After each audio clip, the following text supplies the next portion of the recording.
It's a clear sign that if there isn't a thaw in China-US relations, perhaps they have at least stabilized, according to business leaders in Shanghai.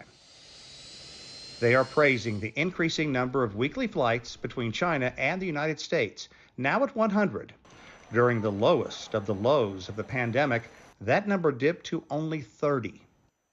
I've had to find the cheapest route. I'm doing the milk run going back, so just to be affordable. The milk run refers to connecting flights and usually means a lot of time wasted in airports. More flights is good news for King and his construction business in China. I come more often and probably do more business.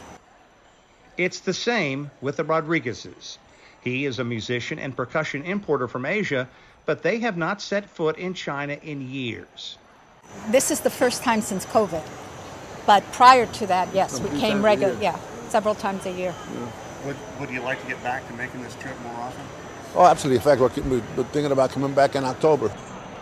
Even with the addition of the new flights, there were still 300 flights pre-COVID. That means there are about a third as many flights now as there were before the pandemic.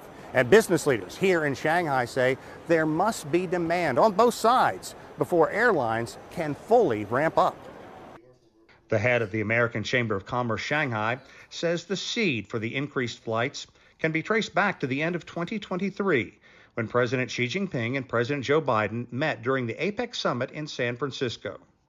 I know for a fact that two governments are working hard to increase flights, and then airlines have to step up as well, because ultimately they, particularly for the U.S. side, there has to be enough of a demand there.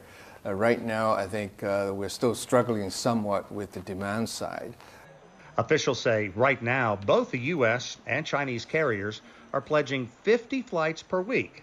For travelers like Joey Bao, a fall in the cost cannot come quickly enough.